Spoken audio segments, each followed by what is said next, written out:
ফরিদপুর জেলার সদরপুর উপজেলার বর্ষার মৌসুমে কাঠ মিস্ত্রিরা নৌকা তৈরিতে ব্যস্ত সময় পার করছে।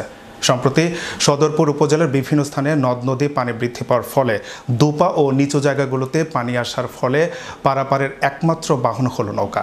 আর ইয়ালখা ও পদ্মার সাথে সংযুক্ত হওয়ার কারণে নৌকা হলো তাদের একমাত্র পথ চলাচলের বাহন।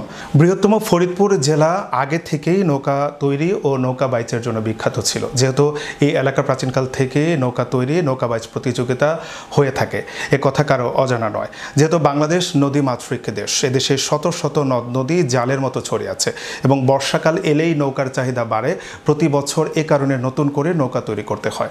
অপরদিকে এই সময়ে নদ নদীর পানি বৃদ্ধি থাকার ফলে কৃষক জেলে চরের পথচারীদের নৌকার প্রয়োজন পড়ে, তাই কাঠ মিস্ত্রিরা সবসময় নৌকা তৈরিতে ব্যস্ত সময় পার করেন। সেই কারণে সদরপুর উপজেলা নৌকা তৈরিতে কখনো পিছিয়ে থাকে না।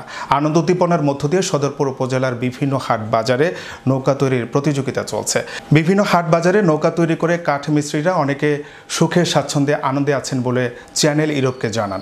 কিনলাম, বানালাম, এই জায়গা থেকে বানাচ্ছি। আমার এলাকা হলে খুব নিচে পানি হয়ে যাচ্ছে, এই কারণে নৌকাটা কিনে নিচ্ছি। সদরপুর ডেলিভারি দেওয়ার নৌকা বানাই আমরা মোটামুটি সচ্ছল থাকি।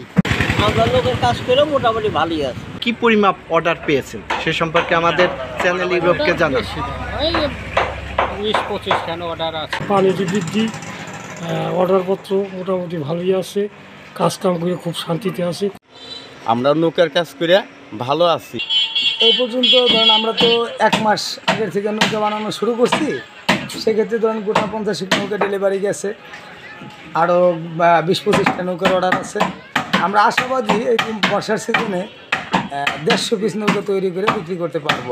অর্ডার অনুযায়ী ডেলিভারি দিতে আমাদের একটু পরিশ্রমটা বেশি করা লাগে। অনেক সময় সারা রাত্রিও কাজ করে ডেলিভারি দেওয়া লাগে, কারণ কৃষকের ফসল নষ্ট হয়ে যাবে এটা তো আর আমরা কামনা করি না। আমাদের থেকে নৌকা নিয়ে তারা ফসল ঘরে তুলবে, যে সুন্দরভাবে ঘরে তুলতে পারে, যে কারণে আমরা ডেট অনুযায়ী নৌকা দেওয়ার চেষ্টা করি, তাতে রাত্রি ঘর কাজ করেও অনেক সময় নৌকা আমরা ডেলিভারি দিয়ে থাকি।